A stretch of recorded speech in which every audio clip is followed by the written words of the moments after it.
So welcome, Craig, Thank for you. coming today. So Craig, currently living in Odessa, The big city of Odessa, the big city. 103 population. That's right. It's actually a swamp. Yeah, right My now. basement will attest to that. Yeah, You know. the flooding, the recent flooding. So just to start off here, Yeah. I'm going to read your nomination. So you were inducted to the Infantry Hall of Fame at Fort Benning, Right. and I think the best way to start this is I'm going to read that. Okay. And then we'll talk from there. So Colonel Criag B. Anderson retired. Was commissioned infantry officer upon graduation from Officer Candidate School, Class 165, on 18th January 1965. His first duty assignment was an instructor, 25 millimeter range committee, HHD 3rd Brigade, Fort Ord, California. His subsequent duty assignments were platoon leader, A Company, 1st Battalion, 160th Infantry, Glendale, Ontario, Camp Roberts, California. Platoon leader, Detachment 1, the 415th Regiment, Fort Lawton, Washington. Executive Test Officer, United States Army Reserve Center, Denver, Colorado. Instructor, USAR Center, Chattanooga, Tennessee. Company Commander, U.S. Army Center, Chattanooga, Tennessee. Battalion Chaplain of the 115th Field Artillery Battalion, Winchester, Tennessee. Chaplain, South Dakota Military Academy, Fort Meade, South Dakota. State Chaplain, South Dakota National Guard Headquarters, Rapid City, South Dakota. Instructor, United States Chaplain School, Fort Monmouth, New Jersey. After retiring from active military service, he was serving as the assisting bishop in the Episcopal Diocese of the Rio Grande, Albuquerque, New Mexico. Following ordination as Episcopal priest in 1975, he was transferred from the infantry to chaplaincy and was assigned at the battalion chaplain in 1976. In addition to his duties as a chaplain, he was taught at his alma mater, the University of South. He published articles in various journals in the areas of church, history, and relationship between religion and science. In 1984, he was consecrated the 8th bishop of the Episcopal Diocese of South Dakota. During his tenure as bishop, he served as a chaplain to the South Dakota Military Academy and became state chaplain, Rapid City, South Dakota.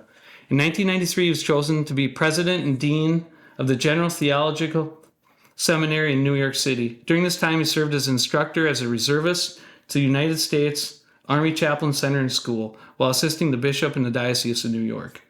His military education consists of U.S. Army Infantry Officer Advanced Course, Command and General Course, and the United States War College. His military awards include the Army Achievement Medal, Army Reserve Component Medal, 5th Award, Army Good Conduct Medal, Armed Forces Reserve Medal, 2nd Award, National Defense Service Medal, Army Service Ribbon, Meritorious Service Medal, Army Commendation Medal, and South Dakota Service Ribbon. You served 3 active years, 9 years in the reserves and infantry, 20 years in the chaplaincy, and 1 year to the War College. Right. That is a mouthful of service. Well, it was, that was. And I want to get back to that. Yeah, you might want to take a picture of that because that. Yeah, we will. That was an amazing experience. There were 6 of us who were inducted. I think I may be the only, not that it's a big deal, but the only person who was an infantry officer and then a chaplain later. And normally, these are career officers, Yeah.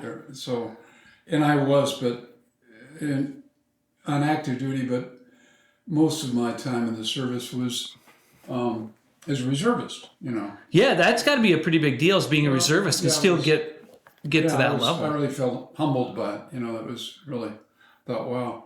And interestingly, that was the first time when I received this that I went back to Fort Benning, which was where I went to OCS. Okay. So it was many, many years later. And do you remember Lieutenant Kelly, the one who was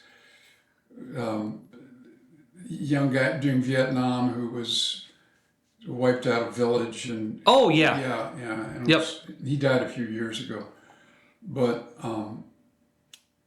when I came back for CNGS, he was there not imprisoned, but confined. I don't know if you remember that. Yeah, I do now. No, Yeah. no, Difficult time. that would be difficult. Yeah. So. Yeah. Yeah, that's a pretty good summary. Well, yeah, that's a lot of stuff, and we'll get to talk to it all. But where did it start out at? Well, it started out with my being drafted. Well, what about where'd you grow up? Los Angeles? Yeah, I was. That's got to be the lot. Los Angeles to Odessa, Minnesota has got to be a change. Well, my parents, grandparents, and great grandparents, as you may know, were from here, Yep. Odessa, and my grandfather and his brother had 4 lumber yards, one here, one in Odessa, one in Bellingham, and one in Browns Valley. And his brother, Chip Menzel, did the lumber yards in construction. And my grandfather, Ed Menzel, they had about a dozen farms, the Menzel farms. And then they owned 9 or 10 houses in Odessa, which at that time was a very thriving community. I mean, there was a lot going on. It was a big kind of competition between Ortonville and Odessa. Yeah. Baseball teams and all of that, which I got to play in as a kid a little bit. So my parents moved from Odessa to California before I was born. And my dad went to work for the Lockheed Company. Okay. And this was at the beginning of the war. I was born in 42. Yeah. And he and his best friend, Art Semler, who is Glenn Nelson's father-in-law, Joanne. Oh, yep.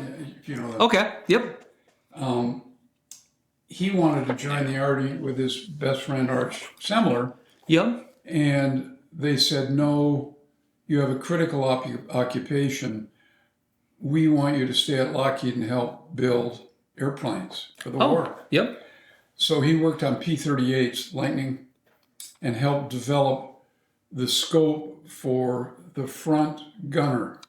Okay. That's important parts. Yeah. So, and then when he was there, he ended up going to the LA colleges, both vocational and academic, and got his degree, in a sense, an associate's degree in engineering, and then stayed with Lockheed for many years.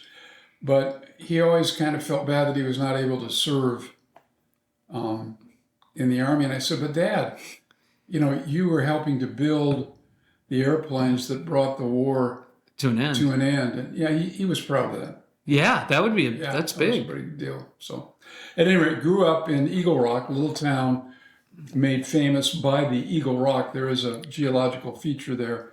And Occidental College, Okay. which is a small kind of elite private college in this little town called Eagle Rock, which is between Pasadena and Glendale. So I grew up there, loved it, went to elementary school, high school there, spent a lot of time on the beach surfing and doing stuff like that. Oh, I bet that's fun. Have you seen my surfboard? Yeah. In the garage? Yeah. Yeah. That was the last one I had.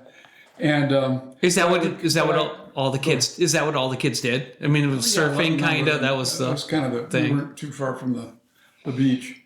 But the thing that I loved, growing up in LA, there's not a whole lot of green space, And my mother and I would get on the train at the beginning of the summer, take the Southern Pacific, transfer, and come to eventually Odessa. It took 3 days.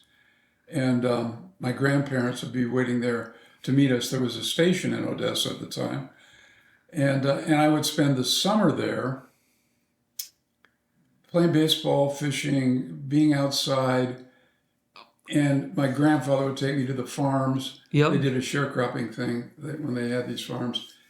And I just fell in love with this part of the country.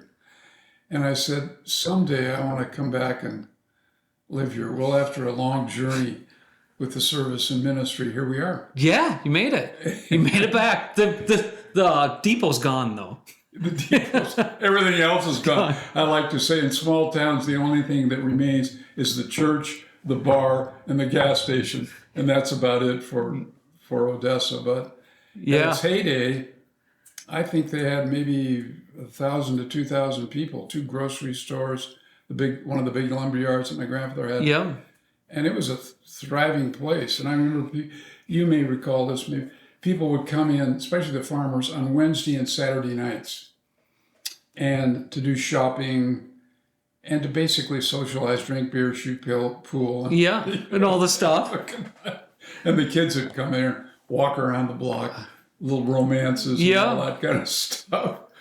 So I fell in love with it as a kid. In fact, I remember when I was about 5 years old, my dad would come at the end of the summer when he was on vacation and pick us up, and then we'd either drive or fly home. But I remember when I was maybe 4 or 5, I think I cried for 2 days when we left, saying, "I don't Just didn't want to I go don't back. want to go." So anyway, so I've been coming back for a long time, and then when my parents retired, they sort of moved into the home that you've been to.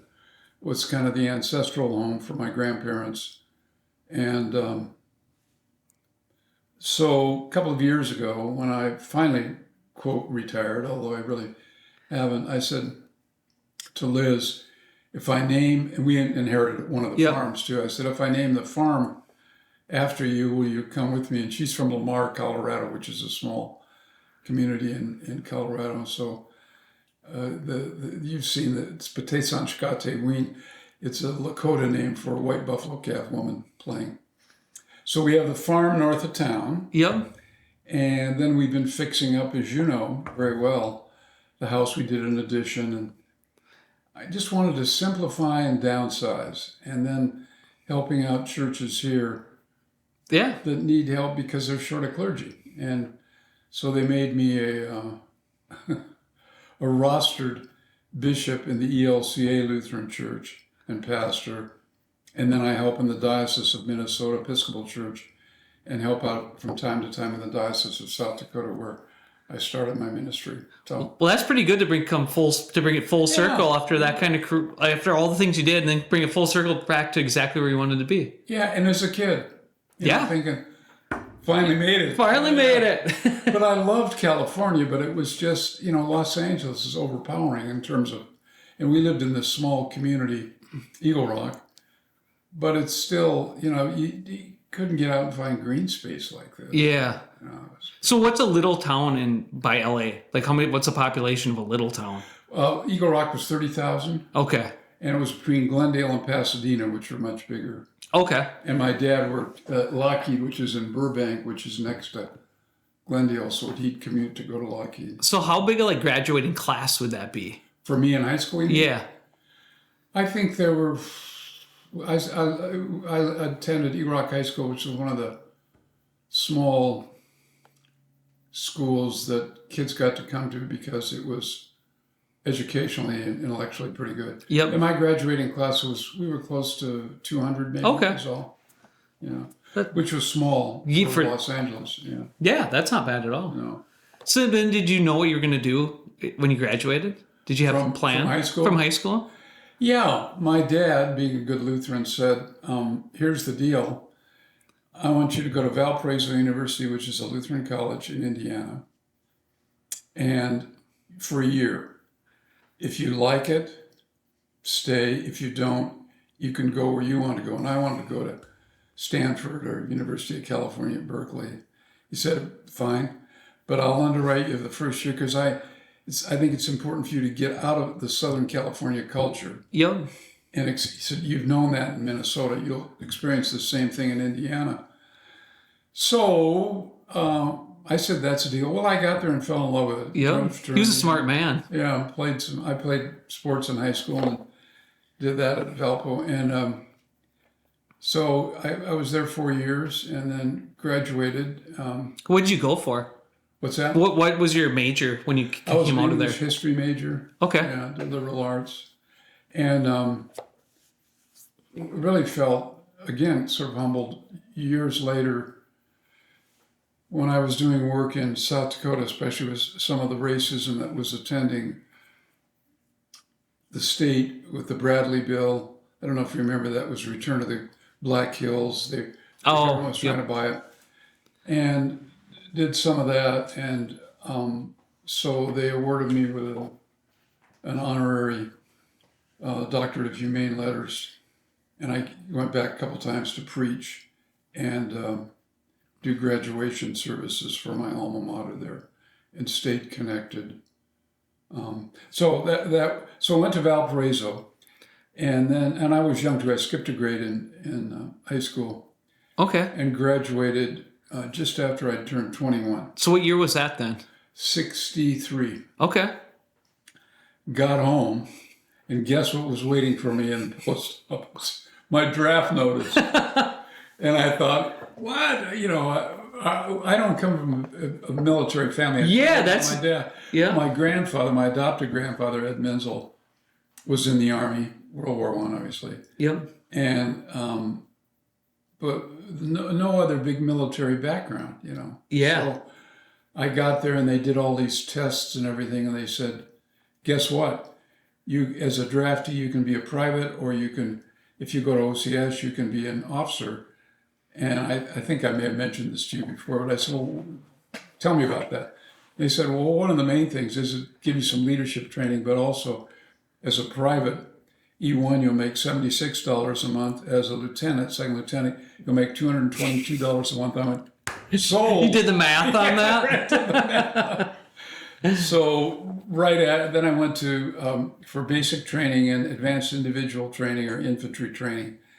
And while I was waiting for orders to OCS, they made me an E5 buck sergeant while I was waiting, and I helped for a couple of months before going to OCS, and then went directly to officer candidate school. And 6 months later was commissioned. And one of the pictures there. Yeah, we'll get those pictures. I wanted to show you that's the picture. Okay, then if you'll go down a ways, that shows what I did. I was on the bivouac chain and blue, which is kind of like being class president or something. And Okay. I was #1 in academics and all that stuff. But there was I meant for the other pictures of the guys below me. There's a sad story in this. His name's Carter. I think he's below my. You see him down there, Carter. It's either that page or the next.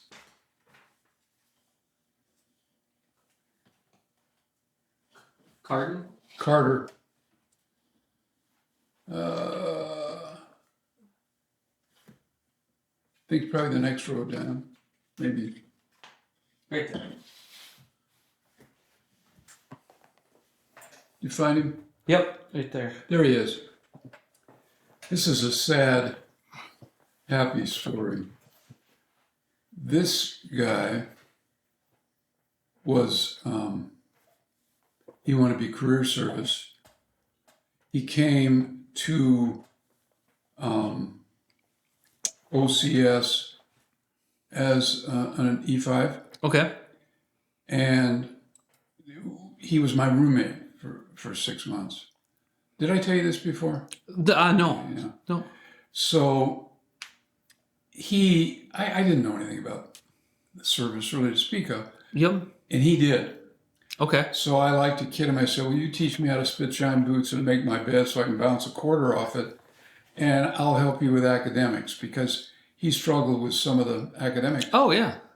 So we became very close. He was married, had a couple of young children because he was older. Mm-hmm. And I'll never forget this. I was obviously single at the time. And so the day that we graduated, the girlfriends, the wives would come up and pin the gold bar. Oh, yep. Yeah, that was kind of a big deal. And his wife pinned the gold bar on me. And I just that's treasure that nice. moment. The sad part of that is 3 years after this, 63, I don't know if you remember, that was the buildup of Vietnam. Yeah. We were just getting into it. And he was on I think it was his first tour in Vietnam.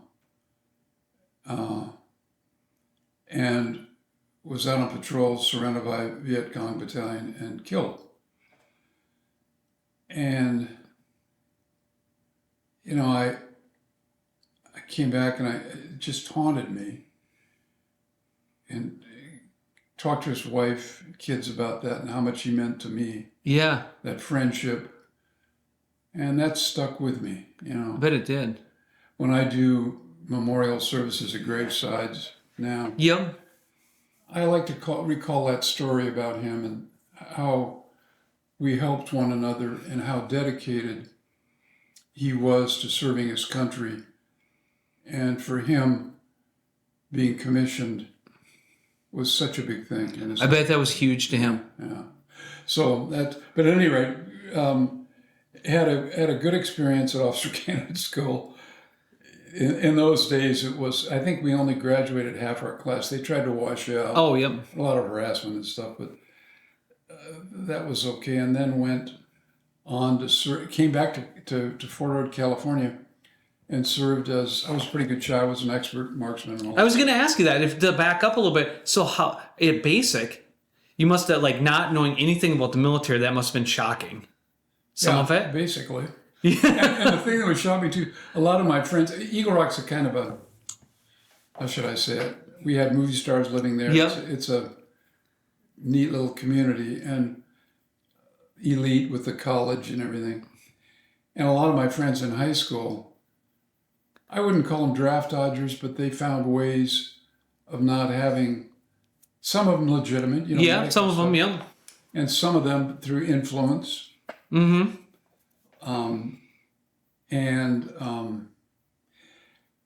So I turned around and said to all of them, well, how are you guys, how come you're not going? Well, I heard all this stuff. Yeah. And I said, well, I don't agree with what's going on in Vietnam. And as you know, we were trying to stop the spread of communism in Southeast Asia. I said, but you don't do that by running off to Canada or burning your draft card. You get in the service and try to reform it from within. Yes. So I said, I want to do that, and I want to do that as an officer. And one of these days, if you're interested, at the War College, I did a 100-page thesis on the title of which was Revisiting Just War Theory. And I used some examples from Vietnam in that, not the least of which was Lieutenant Kelly. Yep. But if you're ever interested, I'd love to have Yeah, I'll have to. Because there's the right to war, and then there's the right in warfare. You're probably familiar with those terms. Yeah, and I mean, that the way you did it is a good way to do it. Yeah. The way to change something isn't within avoiding it. Yeah, you go in, and I'd like to think it made a difference. I don't know. I think everyone makes a difference. Yeah, but when I was in the service, too, I never made bones about the fact, like a lot of guys did, and gals, why are we there? Why are we really there? And it was the first wars, that we lost. Yeah. We try to put good stuff on that now. And for a long time, I don't know how you felt about this, but for a long time, after I separated from active duty, and for years after, people who had been in the service during the Vietnam era didn't want to talk about it because we weren't really welcomed back. It's not like we were ashamed of it. I think that people thought they were ashamed of the fact that we lost this war and lost a lot of innocent lives in the process. Yep. Why did we do it in the first place? That's, the right to war. And then when we were there, what happened? We weren't equipped to do guerrilla warfare. All the training at the time when I was an officer was conventional warfare. Yeah. And they beat us. You know that story. So where were we? So that must have been a culture shock. Once you hit basic, with from where you grew up to the people that were there, all over the U.S., it had to have been massive. Let me share with you a little story apropos of that. After I was drafted, they put you on a train from LA to go up to Fort Ord to do basic training. And I was kind of like, what is going on? And I got on the train and I was in a thing with two bunks and there was a guy beneath me. Yep. Who was as drunk as could be.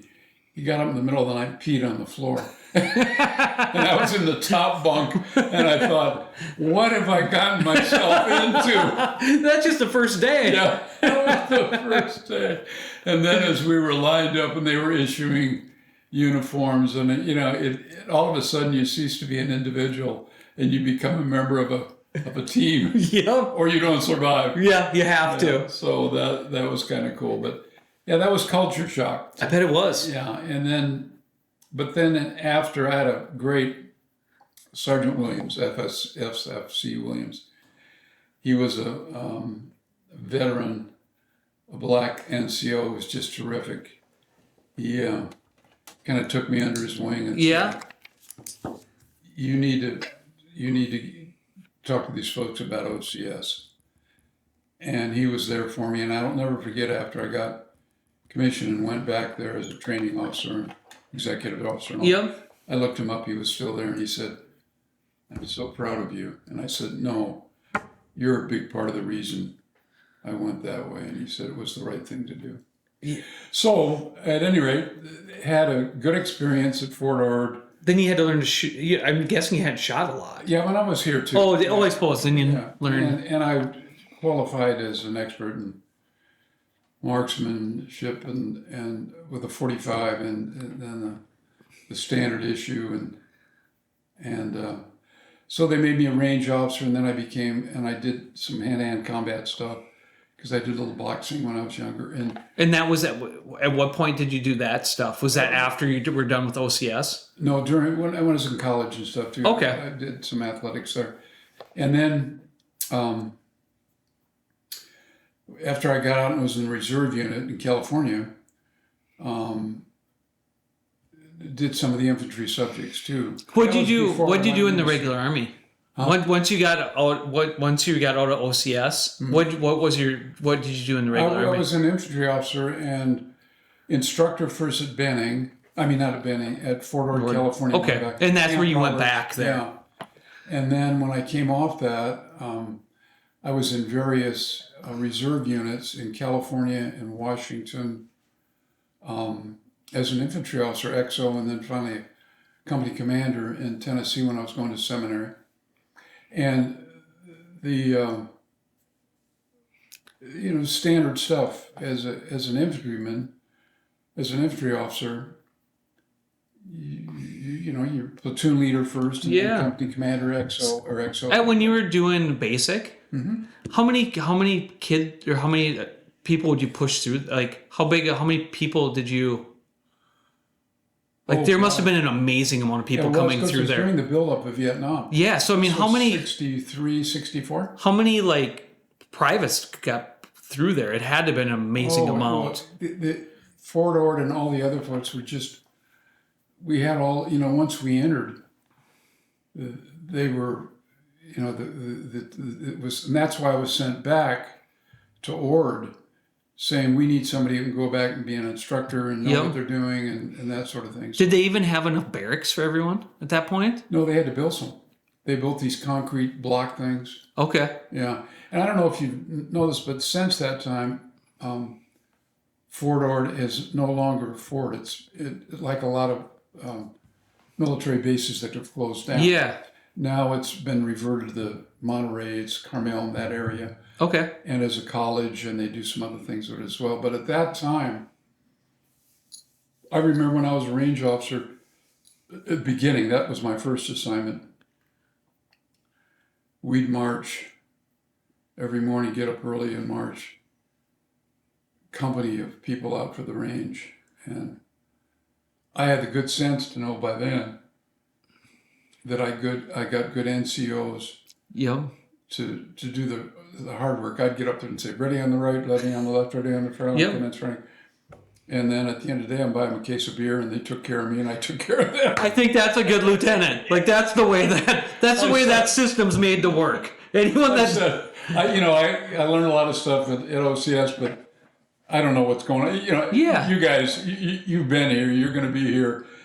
Take me under your wing and tell me not to make too many mistakes, and they were great. Yeah. Yeah, it takes a while, I'm sure, as a lieutenant to work your way up there. Brown bar. Yeah. Who's this young guy out of officer candidate school? Yeah, so that was cool.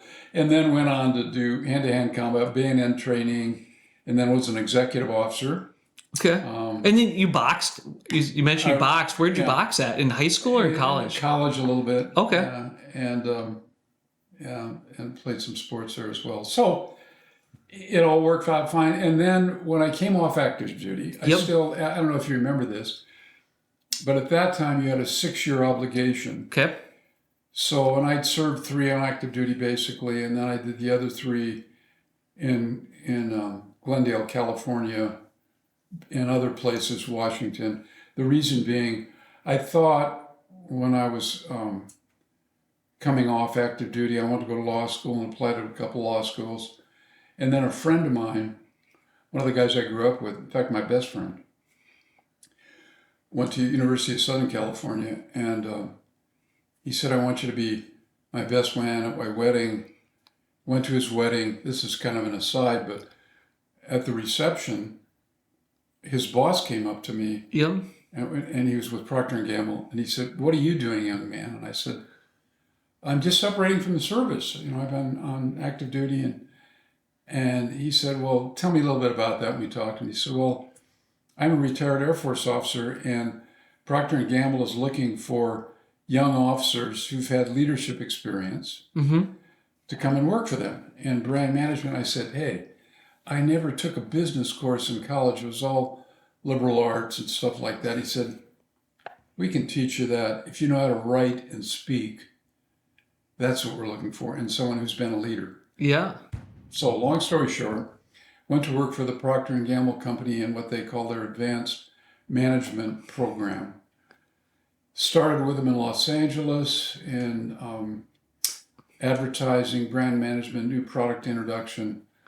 Got a promotion, went to Seattle, did that, got another promotion, went to Denver, where I was in charge for recruiting persons in the Rocky Mountain States colleges, would visit, and I would go to not just the classrooms, but I always went to see the coaches. Oh, yeah. And I'd say, there's some good competitive people here, you know, what's going on. And then... Did you transfer then, as you moved around with that job, then you transferred guard unit or reserve units? Yeah, reserve and guard both. Okay. So when I was in Colorado, Denver, with Procter & Gamble on special assignment for some new brand introductions, I was with an infantry unit there. And we'd go to Camp Roberts. Do you know where that is? I've heard of it. Yeah, to do our summer stuff.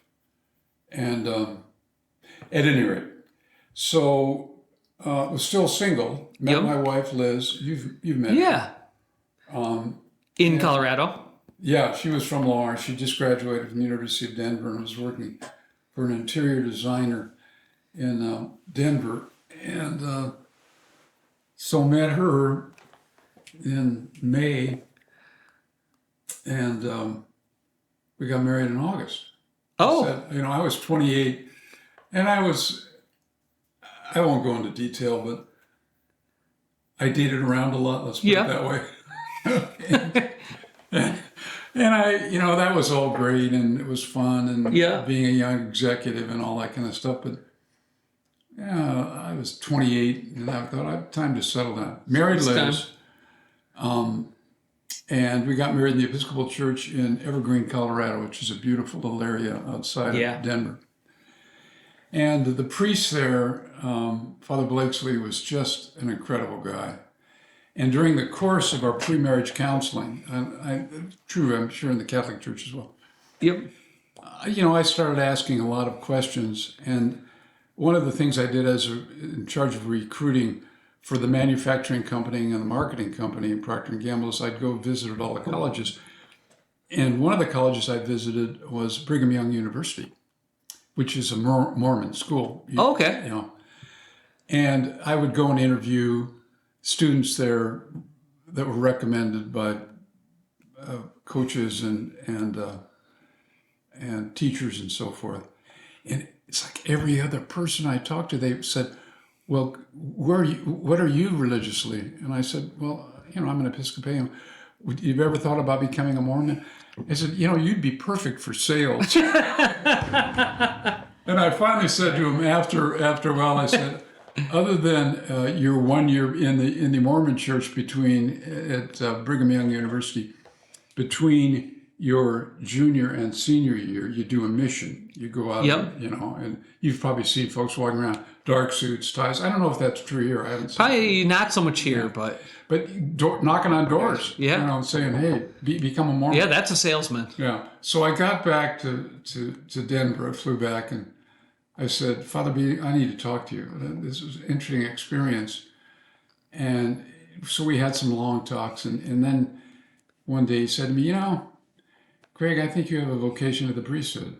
I said, oh, well, he said, you've been asking a lot of questions about religion and so forth. So he said, I'm going to make an appointment. We're going to go out and see the bishop, do the daily mass, and have lunch. And I want you to talk to him.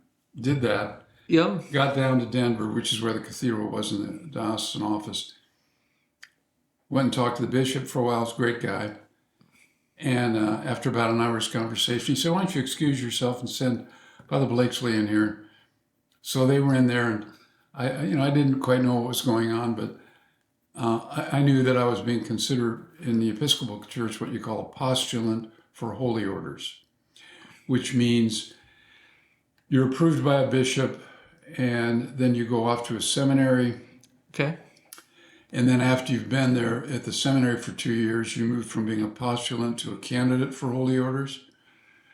So I was waiting outside, and they'd been talking a long time, and finally, Father Blakesley came out and said, come on in here. I said, must have been, did I say something? I said, well, what's going on? They said, oh, no, you're going to be a postulant. We've been arguing as to which seminary to send you to. Oh.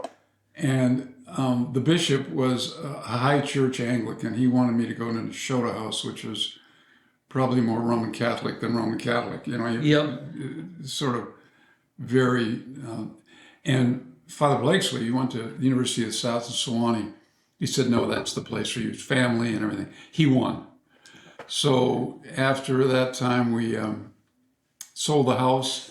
Liz was pregnant with our son, Court. Yep. We moved to Sewanee, Tennessee, and I was a seminarian there for 3 years. And during that time, was in a reserve unit, Army Reserve Unit in Chattanooga. So for seminary in the Episcopal Church, did you have to pay for that, or do you just had GI Bill? Well, or how's that? Both. Both. The diocese paid for it. Okay. But I had the good fortune of having the GI Bill. Yep.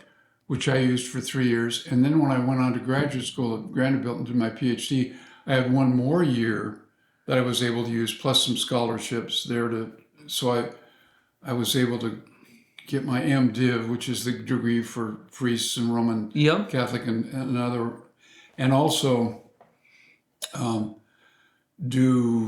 had some scholarships at Vanderbilt for my PhD, and that plus that 1 year really helped. So I got through without having any financial burden. That's amazing. It is. That GI Bill is a huge thing. I mean, still today, that's just a massive... I keep telling people who, are interested in the service, stay in the Guard, stay in and retire. Medical, education, everything else. It's not so much the money you get while you're there. It's not. That's not a big deal. No. It's the benefits if you stay in for 20. Yeah. The pay is less than the benefit. Like, the pay is nothing. Yeah. But all the benefits you get is amazing. Now, there's a risk. You get called up. There's always risk to everything. If you're going to get that much reward out of it, there's always going to be a risk to There's got to be a risk. There's got to be. And you accept that and say, well, and serve my country too. Mm-hmm. I want to be able to do that. So, went off to seminary, had a good experience there, was given a... What'd Liz think of?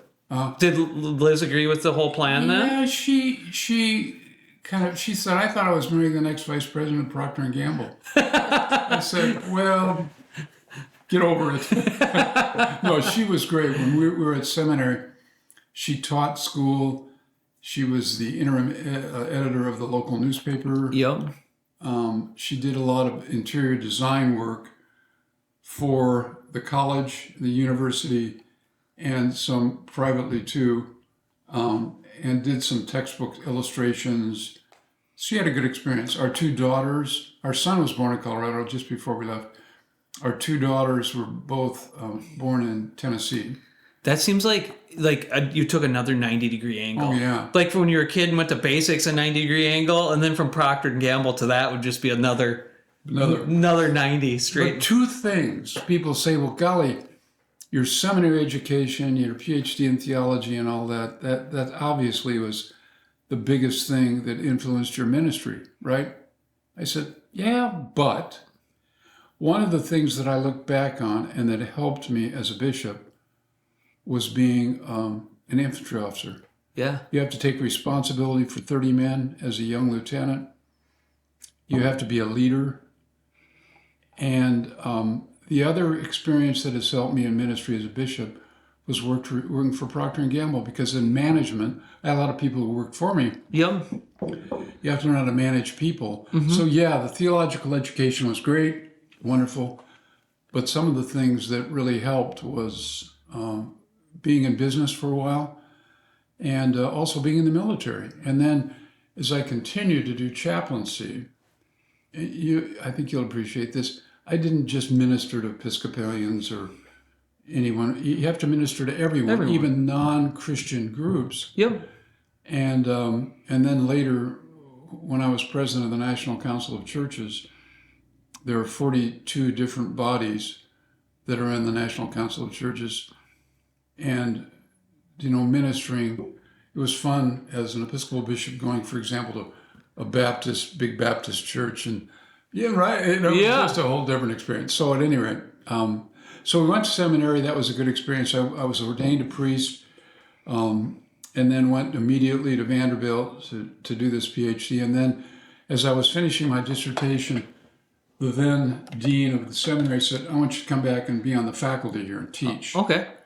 So I did that came back and did that, and that's when I became associated with the Sisters of St. Mary, became an associate with them. And long story short, taught for 8 years, and then was called to be bishop of the Diocese of South Dakota.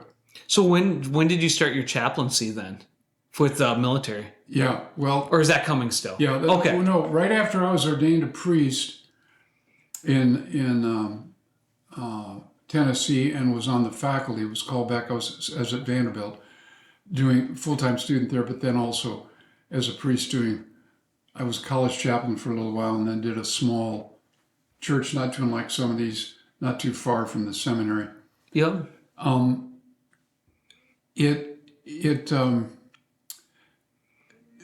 Once the Army determined that I was ordained, they said, would you consider being a chaplain? Yep. I said, that might be interesting.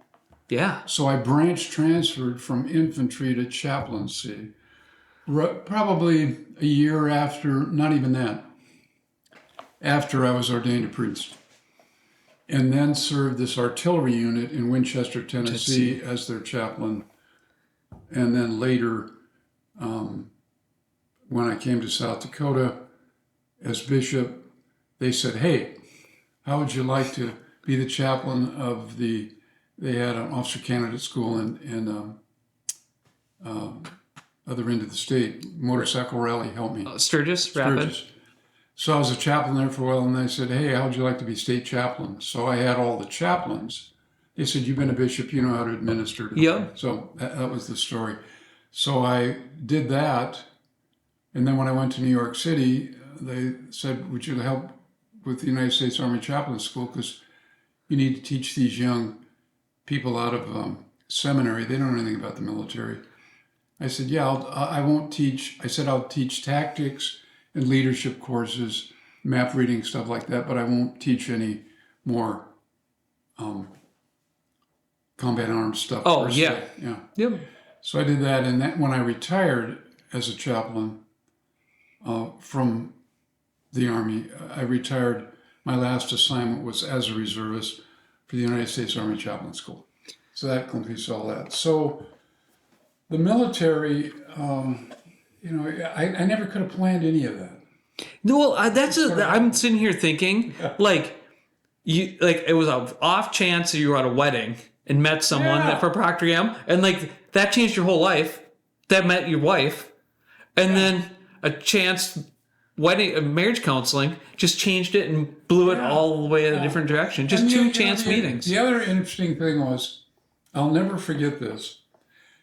We had this home that kind of reminded me of Odessa, south of Denver, this little community. Yep. And we bought this house that kind of reminded me of Odessa. Mm-hmm. There's a big pasture behind it, and horses and everything. I love to ride. And when I went, I don't know if I told you this, but when I became Bishop of South Dakota, they first adopted me, gave me an Indian name, and one of the gifts when you're adopted, they give you a lot of gifts, and one was a horse.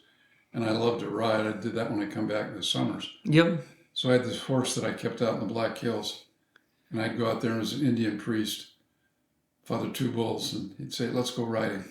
So we'd ride out into the Badlands. Oh, I bet that was beautiful. God, it was great. And we'd say noonday prayers, have a little something to eat, look for fossils and stuff. Those are the kinds of things that stick with you. But I digress. So, yeah, the other thing that was good, I was working for Procter & Gamble, moving up the ladder quickly, making a lot of money. And then woke up one morning. I'll never forget this morning. It was a beautiful morning. And our bedroom in the house looked out at the yard, and there's a great big pine tree. And I was looking at that and said to Liz, "Isn't this great?" And she said, "I have some news for you. I'm pregnant." And I thought, I was obviously pleasantly surprised. Yep. It's still a shock. But I thought, do I want to spend the rest of my life climbing the corporate ladder, or do I want to do something else with my life? So the birth of our son was another major. He was born in a Swedish hospital in Denver. That was another factor in addition to my conversations with Father Blakely about, I think you have a call to ministry and all that. So we came to Tennessee, fell in love with there for a long time. We're not Southerners, neither of us. Yep. But the South is a very interesting place. And I don't know if you recall, I don't suppose you would, but there was a kind of culture of bishop officers in the South that served the Confederacy and the church.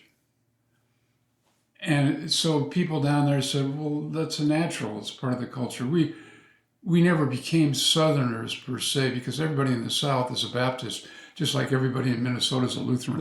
Yeah. You know what I mean? But it was a good experience. Our two daughters were born there. We grew up there. And that was a good experience. And I told you about Liz did a lot of things and so forth. So, and when I was teaching at the faculty, my biological grandfather was born in South Dakota. And so that was another connection. I didn't realize until a lot later, because my adopted grandfather didn't want me to ever think that I wasn't his, biological grandfather, Ed Menzel. So where was I going with it? So we came and then from there, from South Dakota, they asked me, as it says there, to become president of our largest seminary and then a bishop in New York. And I did a couple of postdocs, one in Sweden, one at Ohio State University. And that kind of brings you up to date. Yeah. So when you became a chaplain in Tennessee, what kind of work were you doing? Was it bringing like mass to the troops? Is that there's counseling? A lot of the counseling, and you'll appreciate this, maybe not as much as if you'd been during the time in Vietnam, was dealing with primarily guys who had just undergone really bad experiences in Vietnam. Yep. And trying to help them through that. And I was in during the Vietnam era, and I'm a disabled vet, but not as a result of Vietnam. Yep. But I got it. And tried to help. And through this relationship with some other guys, Bill Chickering was another one, in addition to George, that had gone on and were killed in Vietnam, So it wasn't like it was some distant thing for me. No, you knew it. I knew it. And then a lot of my work, in addition to liturgical services, doing that sort of stuff as a reserve chaplain for both artillery and infantry. It was artillery primarily in Tennessee. Was doing that, but also counseling with primarily guys who are having a problem post-Vietnam. Yeah. And there's some around here. Yeah. So like, in all the, like a big thing is like the big part of it is the mental health, like that I like talking about. Well, and you've been there. Yeah. You've come close. I remember, you've come close to death experiences, walking away when the guy that you were with. And all that. So in a lot of that's hard. So I think a lot of the stuff that, like, it's still happening with the mental health. Absolutely. Like, did you ever see a change in the mental health, like in your years of being a chaplain? Yeah, here's what I've experienced. I think I maybe mentioned this to you before. One of the problems that some of these, primarily guys, well, it was guys, came back from Vietnam was survivor's guilt. Mm-hmm. Having gone through these tremendous experiences where you saw not just Viet Cong, but families killed, Lieutenant Kelly being an example. Yep.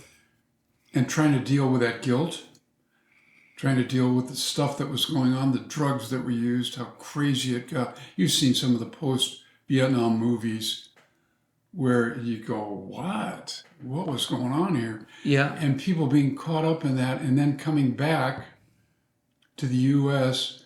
being looked down upon because we lost the war. I mean, let's be blunt. Yep.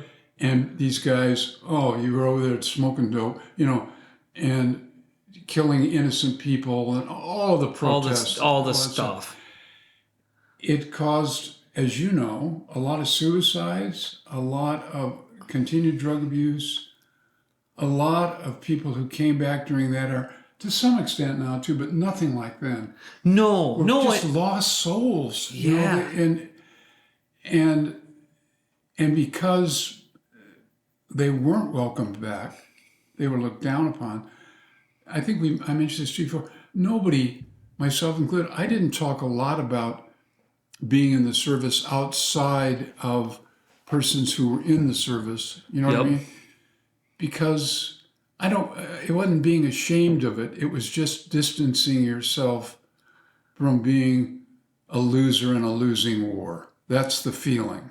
Okay. The depression, the continued use of drugs, the suicide rates. And so a lot of the chaplaincy was dealing with that in terms of being a sacramental chaplain, doing the Mass, doing the Eucharist. A lot of it was dealing with people, especially at that time, whose lives, in many cases, I wouldn't say had been destroyed, but a lot of them had. Yeah. And they were struggling with that. So I spent a lot of time doing counseling as a reserve chaplain. And I think the thing that helped me was having been in a combat arm, a couple of them, as chaplain to artillery unit and then as an infantry officer, I sort of got it. And they said, well, chaplain, you were an infantry lieutenant and all that kind of stuff. You understand what I'm talking about, things that you're exposed to. And I said, yeah, so let's talk about it. Let's try to get at what's going on with you now and how you're dealing with that, given the fact that you're not recognized or appreciated coming back to the U.S. And I think I mentioned this to you before. It hasn't been up until recently that when you identify yourself as a veteran, especially in the Vietnam era, it's only been in the last, maybe 10 years that people say thank you for your service. I think I think that came from like when Iraq started, when the global war of terrorism started. I think the Vietnam vets knew, like the way I felt, they knew how they got slighted and made darn sure that wasn't going to happen to the next generation. Bingo. Because when we came home, was so, like the coming home celebrations were the biggest things I've ever. It was like the Super Bowl. Like when we came home, I know. it was like there was the towns were lined up with people for miles. It was freezing out, and miles of people and bands and What a everything. difference that versus when Vietnam vets came home, Yeah. scarred, damaged, ignored, looked down upon. I couldn't imagine that. Oh, that was a big part of the chaplaincy for me, helping. I'd like to think I helped a few, but a lot of them just ended in suicide or drug overdoses, Yeah. and no recognition, and almost, in a word, a sense of shame. Yeah, and I think people find it hard to talk to civilian Oh, people because there's just no common ground. Nobody. I mean, well, not nobody. That's not true. The Vietnam veterans would talk among themselves, but didn't get a whole lot of sympathy or empathy from, and so that was a big part of the chaplaincy. Did you find anything that helped? Yeah, Was there- first of all, getting them to talk about it and try to help them see that they were a part of something that was nothing of their doing, number one, and the things that they experienced sometimes were wrong. Lieutenant Kelly being the kind of the symbol of that. Yep. Killing innocent people, not knowing. A big part of it was, why are we here? Mm-hmm. To stop the spread of communism in the Far East? Well, that's a convenient big term. Yeah. But why are we really here napalming all these villages, doing all of this, killing these people? And now people are going to Vietnam for vacations. Yeah, it switched. It turned. I know. But at the time, it was awful. Yeah. And, even as when I would go out and we had friends who'd never served in the military, they'd say, well, weren't you in the military? And I, as an infantry officer and as a chaplain, I'd say, yeah. And it was kind of like, they knew it, but weren't really. I mean, it was kind of like, well, why? Why didn't you avoid the draft? Or why didn't you move to Canada? Or why didn't you bird your car? And I said that. I'm a firm believer if you want to change something, you change it from within. And that's when I did this Just War Theory Revisited thing. And so, yeah, I'd like to have you read that sometime. Yeah. And I think, I think everyone from the global war on terrorism owes the Vietnam veterans, they're coming home. Yeah. Because I think that's where it all came from, was everyone knew that the Vietnam veterans didn't get anything. And they were going to make sure, the whole communities of that age were going to make sure it didn't happen again. Exactly. And the problem is, there's still a lot of those folks out there here. There is. And they continue to suffer, and sometimes there's no place to go. Ward Odom, the former... Yeah, the former VA guy. Yeah, he was another OCS graduate. Okay. Yeah. And we've talked about that a lot. He's retired now. Yep. And I just met the new person, the woman who's replacing him. I really don't. I think she was National Guard here, and it was with the unit here, and has now become the VA person. Yep. But Ward and I had some good conversations about folks he helped, especially getting them into counseling, and getting them some help. I think counseling's a huge thing. Oh, it is. Just having a place for some of these, mostly guys coming back, could unload. Talk about what they'd seen, experienced, how they were feeling, and listening. A big part of counseling is just being a listener and saying, well, okay, now what? Now what are we going to do? Well, without the support of the community, it's hard. It would be. It would be. And I think people don't realize, and I never did, those feelings are normal. Yeah. It's not just you. Yeah. Whatever those feelings are, it's probably everybody. Yeah. It's just no one talks about it. Even some of the ones who weren't damaged came back and they just didn't want to talk about their experience in Vietnam. Yeah. No, I don't want to go there. I don't, that's behind me.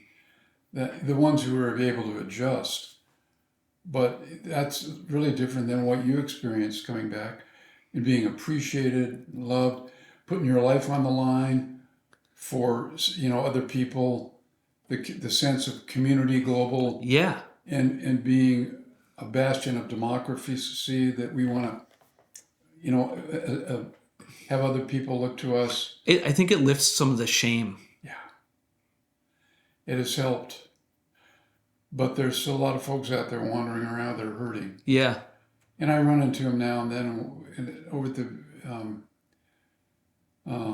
VFO. Some limited conversations, but a lot of those guys are part of that. And they still, thank you for your service. After a while, it's almost like, and we'll give you a 10% discount. We'll do this. Yeah. It's all very nice. It's very nice. It comes from a good place. A lot better than what used to be when wasn't even, when you were looked down upon as, Yeah. a loser. I'm very glad that changed. Yeah. Did you notice when you moved from chaplains from different regions? Did the problems change? Or was it pretty much? I would say that the South, we were in Tennessee, which is the South, because of probably the fact that the Confederacy was defeated, is more sympathetic to the military than the North was. The War of Northern Aggression. And the South is a lot more invested into the military. Yeah. Like all the bases. Yeah. In fact, the thing that surprised me was saying, there's a tradition, as I mentioned before, of bishops who were also high-ranking military people. Mm-hmm. It's part of the culture there. Not quite so much here. Yeah. Then when you got to South Dakota, that must have been with the being the state chaplain there, and then on your civilian job with being the bishop on the Indian reservations. That must have been another change. Well, apropos of that, some of the most patriotic and wonderful soldiers came off the reservation. Oh, I believe that. And yet, so they come back, and they're still those damn Indians.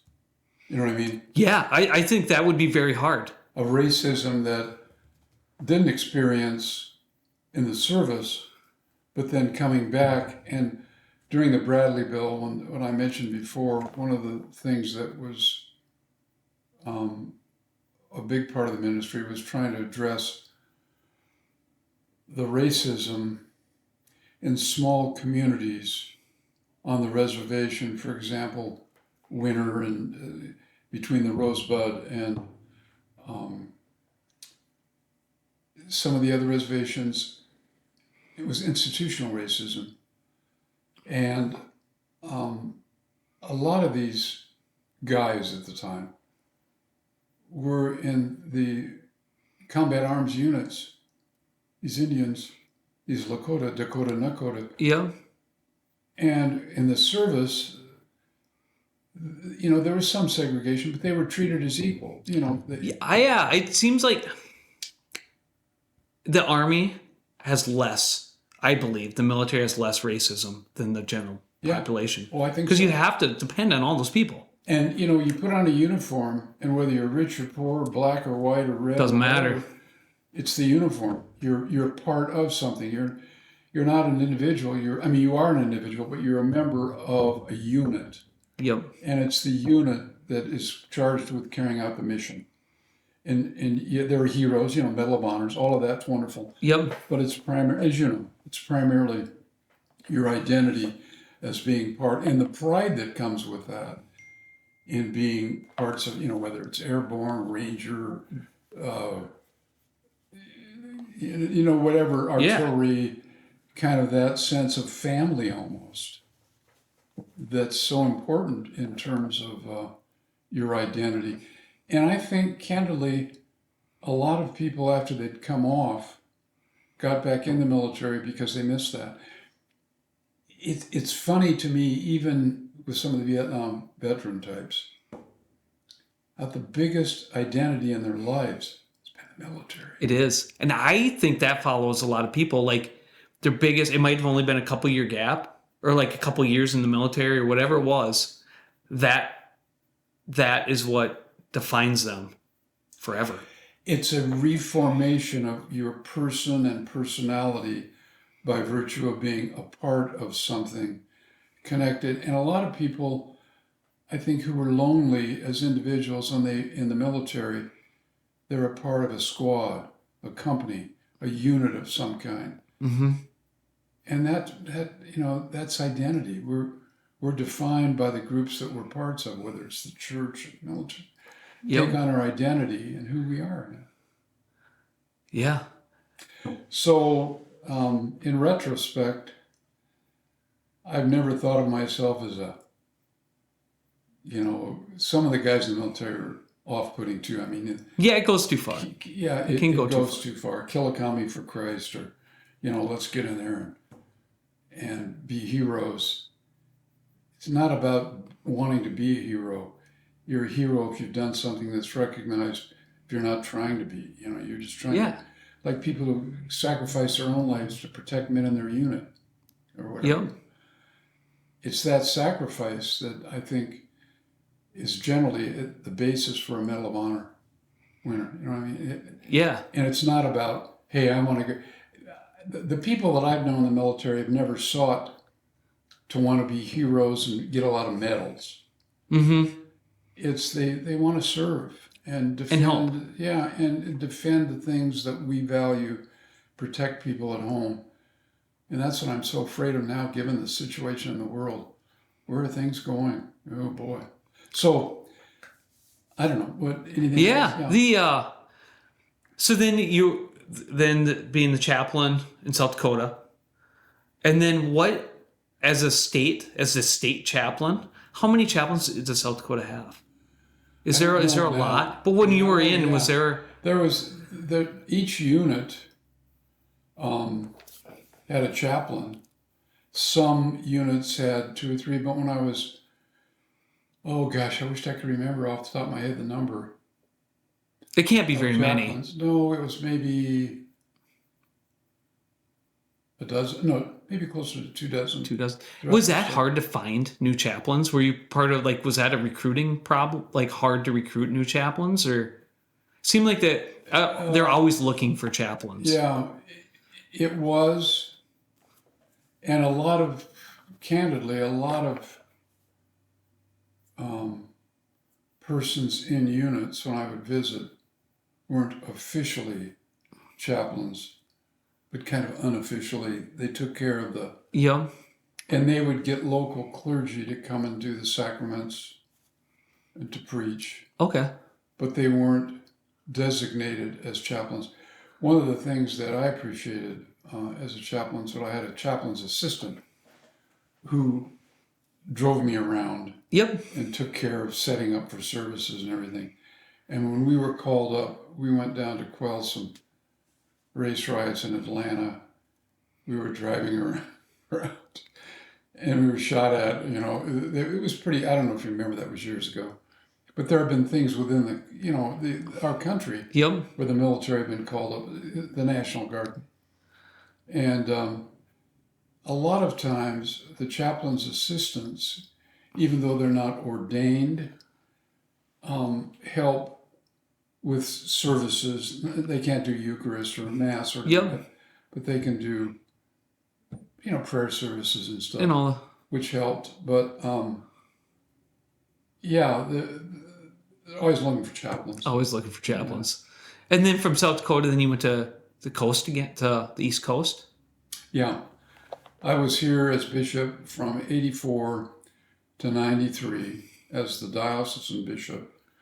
And then went by, interestingly, the War College for a year. Oh yeah. So can you talk a little bit about the War College? Not many people I've ever talked to have been there, Yeah. or none. Well, it's Carlisle Barracks, and it's, as I said, truth be known, it's in part a grooming school for full birds and general officers. And I think I mentioned I was selected for a promotion to brigadier, but at the time I was president of the seminary, I was president of the National Council of Churches, and they wanted somebody half-time and said, I'm having a hard time giving you a weekend. Oh yeah. But Yeah, back that to would be your tough. question. Yeah. Back to your question. The Army War College, there's a Carlisle Bay barracks phase, and then you go to different locations to do different projects. And you have faculty at the Army War College that sort of approve that, so that when you graduate, I should have brought my picture of the graduate, but when you graduate, then it's a big deal.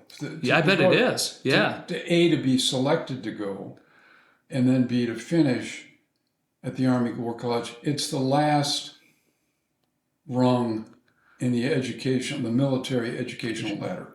And just being there, you must meet a lot of people that help you, like a base of friends or whatever forever. Well, the other person in the group that I was with, and they go out to different. I went to Ohio State to do it in part, and then I was asked to be an adjunct faculty member there too. But there was in my group about 10 of us. They were all career officers. I was the only reservist, which surprised me that I got selected to go, and especially as a chaplain. But they were all, for them, the Army War College was the capstone for they came as lieutenant colonels, a couple of them as colonels, and they were in line for promotion to full bird or down the road, maybe, a brigadier. So that was selected for promotion, which is another surprise. And we would get together daily for different kinds of things that were on the curriculum for the Army War College, but also just to hang out. Yeah. And get to know one another, tell me about your experience. And so we learned from one another, because these are all high-ranking officers who'd had some responsibility, and so we learned from one another. And then when I was doing this just war theory thing, I would go to them and say, what do you think? Does this make sense to you? Yeah or no, or, you got a point, or, and some of these guys were in different places. Some of them, as I said, were in it for the promotion. Others were a little more, I just want to, different ambition. Different reasons and ambitions. But I made some good friends there and maintained a couple of the friendships. One died. But it was a bonding experience. Some of those, there a year. Yeah, it's a long time. Yeah, and in fully active duty, there was no. We didn't have formations or anything. It was a college. It was a war college. It was, you'd go. Yeah. I think some of those schools you learn more from the people that you're there with than from the school. Yeah, because when I was doing this research on just war theory, I'd say, okay, what do you think? Tell me about your experience. What was your feelings about, Vietnam in particular and other places? How did you feel about some of the politics involved? Some of the stuff that was going on in the service in terms of different competition within the branches? I'm sure you experienced some of that. Yeah. There's a little artillery's better than infantry, whatever it is, ground downers and all that kind of stuff. And so it's eventually the ones who have to be in the ground that do. It's not you guys back there shooting your all that kind of stuff. Yeah. A lot of it was fun, but a lot of it was they're sharing their experiences combat or otherwise. And most of the guys there had, part of the things being promoted, especially as an officer, you need to have some combat time. Yep. So a lot of them wanted to be in different places when you're called up. Yeah. Because that helps for promotions, that helps for recognition, And etc. that can sometimes be problematic too. It can, yeah. But yeah, so a big part of it was we learned from one another. There was a faculty there, always a person from the Army War College who sort of oversaw it, but more in terms of logistics, organization, how the Army works at the division level, as opposed to, brigade or battalion or whatever. Yeah, you're moving way The up bigger there. picture. The big picture. And how that works within and then coordinates with other division kind of things and provide leadership. So it was fascinating to see sort of the, for lack of a term, governance within the military and especially the officer ranks. Yeah. Then you left there and then went to New York? Or New York? Yeah, then from there on my way to New York, did that, and then got to New York, was president of the seminary, professor of theology there. I always tried to teach one course so I connected with the classroom, so to speak. Yep. And while I was there, I had a postdoc year at Uppsala University in Sweden. That must have been nice. That was great. Well, I went over to talk about relationship. The Church of Sweden's high church, like Church of Finland's low church. Church of Sweden's very Catholic in that sense of their understanding. And I went over and taught a couple of courses there and did that. Were you able to stay in reserves then while you were in Sweden? No. Or were you retired by that point? Or... No, not retired, but just wasn't in a unit. So I lost a year of credible service because I didn't have enough points, which was fine. Yeah. And they said, great. But there was no way to... Yeah, you're not gonna fly back to the U.S. to drill on that one. So did that, and then came back and finished out my being a bishop in New York. There are 2 or 3 bishops because it's a big. Yeah. And there's an Episcopal church on every corner, kind of like there's a Lutheran church on every corner here. And so did a lot of that, and then the Army got wind of the fact that I'd done this before, and the United States Army Chaplain School, which is where all wannabe chaplains come for a time to prepare themselves. They said, would you come and be an adjunct faculty member? And I said, I could only do it 1 weekend a month. And even then, if I come and do a course or two, if you'll give me credit for the weekend, I'll do it. But, I've got other responsibilities. Yep. So did that, and that's where I retired from. Okay. 2002. My last assignment was as a faculty member of the United States Army Chaplain School. And I was in uniform. I was getting active duty pay, but, and so when I finished, my last thing was to do the graduation ceremony, to be the speaker at the last graduation class of the chaplains there, and that was really kind of fun. I bet it was. Yeah. It would be really hard to be at like a high level of both your civilian and your military career. It was. Like that would be a juggernaut to and for some juggle. Bishop, how could you be associated with the military? We're against, that's the mentality. Yeah. That goes along. And I would say, well, the best way is to follow your conscience, do what's right, and whether there's a need to reform, kind of like was my approach, to go in and try to change it. But yeah, there was some interesting. On the other hand, I had a friend who's another bishop who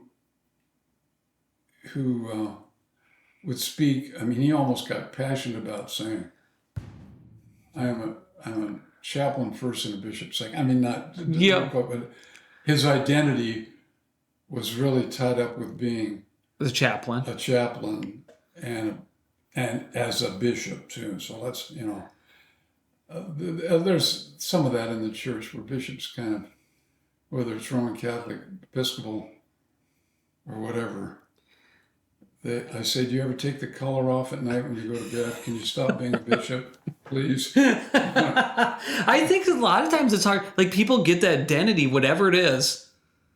Like, that's their whole identity. And The persona. Yeah, and the person is gone. Yeah. And whatever it is, they become. And Yeah, and it was like I say, it's the kind who never take their collar off. They're always in uniform, which is, I don't like to be in a military uniform or necessarily in a bishop's uniform. no. I mean, it's nice to do that, yep. and it gives identity, and people love it, and all that kind of stuff. But when you lose it, Yeah.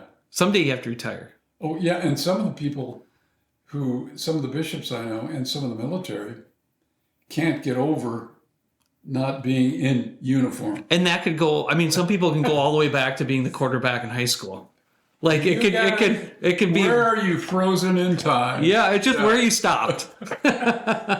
Absolutely. When I go to one of the things that happened to me was at our high school. Every few years they'll have a what they call a soaring eagle, Eagle Rock High School. Several years ago, I was awarded the Soaring Eagle Award, and came back for some people thought I'd done some good things in the military and in the ministry, and to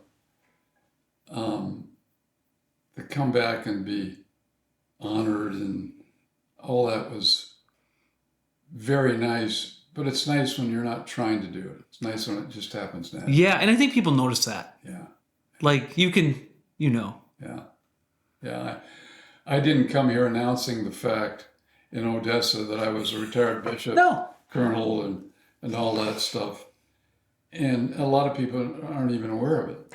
Yeah. You wouldn't have been unless you probably came to the house. If I came, Yeah.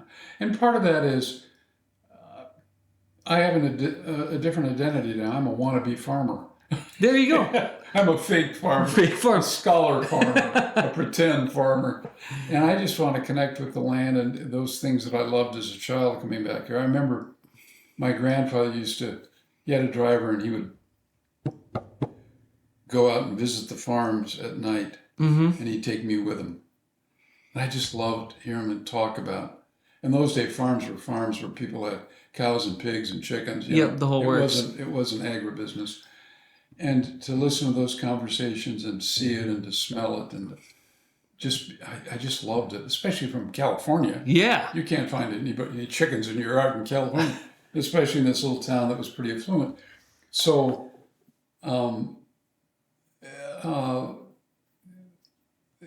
having that identity, some people, whether military or ministry, hold on to it. Like I say, they can't take their collar off. Or for the military, all they want to talk about is the military, even though some of them have only served, a couple of years. Yeah. But it's such a big change in the culture of your life, as you know. Yep. And it's a proud moment. Huh? And it's a proud moment. Yeah. In time. Unless you were in a time when, as a military person, you lost the war. Oh, yeah. Yeah, I mean, we don't talk about losing the war in Vietnam much, but let's be honest, we did. And it was an embarrassment. It was, how could the greatest nation with the greatest military force, well, we weren't equipped to fight in the tactics and the way that Viet Cong were, guerrilla warfare and everything. We just didn't get it until it was too late. Well, you know that story. Yeah. Whereas now, with you and what we do and the way we go, many times to train, to be there to help local, or not local, but national military organizations to get organized. And sometimes in terms of the deployment of troops too. Yeah. Yeah. And I agree. But I think I'm so happy that that's been a part of your life. How do you feel about him being in the guard and doing all this stuff? I'm proud of him. Good. Yeah, very proud. Yeah. Yeah. It's my wife's father um, was in the army. He was a captain engineer, yep. and that's what he was. He went to college to do that back east, and she's very proud of him and me being in the military too. And I think my daughters, who are very liberal, they kind of understand it. My son, on the other hand, is much more proud than they would. It's not that they're anti-military. It's just Yep. that, Dad, how could you see all this and not be affected? And I said, well, I was. Yeah. Yeah, you don't go in to look for all the bright and shiny stuff.